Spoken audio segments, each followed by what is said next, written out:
Stove on பண்ணிக்கோங்க. அதில் pressure cooker வச்சுட்டு ஆயில் வந்து பார்த்திங்கன்னா ஒரு 30 ml சேர்த்துக்கோங்க.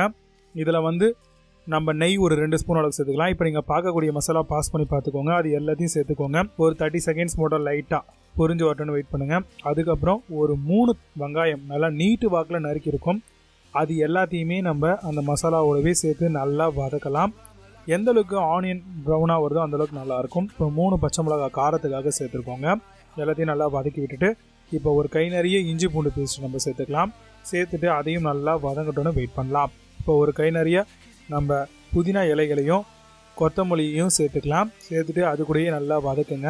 எல்லாம் நல்லா வதங்கிட்டே வருது. இந்த டைமில் நம்ம 3 தக்காளி நல்லா நீட் வாக்கில் அரிஞ்சு வச்சுருக்கோம். அதையும் சேர்த்துக்கலாங்க. தக்காளி தான் நம்மளுக்கு டேஸ்ட்டாக கொடுக்கும், அதை மறந்துடாதீங்க. இப்போ எல்லாம் வதங்கினதுக்கப்புறம் 1 ஸ்பூன் அளவுக்கு தனி மிளகாத்தூள், 1 ஸ்பூன் அளவுக்கு நம்ம கரம் மசாலா சேர்த்துருக்கோம், 1 ஸ்பூன் அளவுக்கு நம்ம தனியாத்தூள் சேர்த்துருக்கோம். கூடவே ஒரு 1/2 ஸ்பூன் அளவுக்கு நம்ம சீரகத்தூள் அதையும் சேர்த்துருக்கோம். தேவையான அளவுக்கு சால்ட்டும் சேர்த்துருக்கோம். இது எல்லாத்தையும் சேர்த்துட்டு நல்லா வந்து வதக்குங்க. நல்லா மிக்ஸ் ஆகட்டும். இப்போ நல்லா மசாலாலாம் உங்களுக்கு வந்து பக்காவாக கிடச்சிருக்கும். இப்போ வந்து பார்த்திங்க அப்படின்னா நம்ம ஒரு 50லேருந்து 70 ml அப்படின்ற அளவுக்கு நம்ம தயிர் சேர்த்துக்கலாங்க. இது ரொம்பவே முக்கியம் தயிர், அதையும் மறக்காமல் பார்த்துக்கோங்க. கூடவே ஒரு அரை எலுமிச்சம்பழத்தை நல்லா பிழிஞ்சு விட்டுக்கோங்க. நல்லா சாறு வர மாதிரி எடுத்துக்கோங்க. கம்ப்ளீட்டாக பிழிஞ்சு விட்டுருங்க. ஒன்றுலாம் போடாதீங்க, அரை எலுமிச்சம்பழம் போதும். இப்போது இதில் வந்து நம்ம 3லேருந்து நம்ம 4 கிளாஸ் அளவுக்கு தண்ணி ஊற்றிருக்கோம்.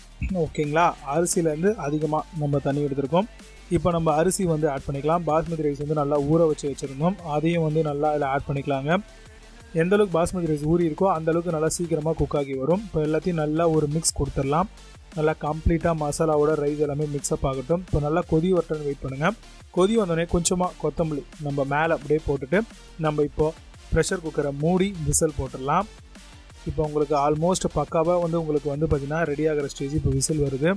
விசில் வந்ததும் நீங்கள் எடுத்துட்டிங்க அப்படின்னா நம்ம வந்து 3 விசில் விட்டுருக்கோம். இப்போ ஓப்பன் பண்ணோம் அப்படின்னா நம்மளுக்கு சூப்பரான ப்ளைன் குஷ்கா பக்காவாக ரெடியாக இருக்குது. கண்டிப்பாக வந்து பிரியாணி சாப்பிடணும்னு நினைக்கிறவங்க எல்லாருக்குமே இந்த ஒரு குஷ்கா ரொம்பவே பிடிக்கும். அந்தளவுக்கு டேஸ்டியாக இருக்குங்க. பாருங்கள் எந்த அளவுக்கு நல்லா கொச்சு கொச்சா வந்திருக்கு பாருங்கள் ரைஸு. இது கூடவே நம்ம ஆனியன் ரைத்தா வச்சு தாராளமாக சர்வ் பண்ணலாம். ட்ரை பண்ணுங்கள்.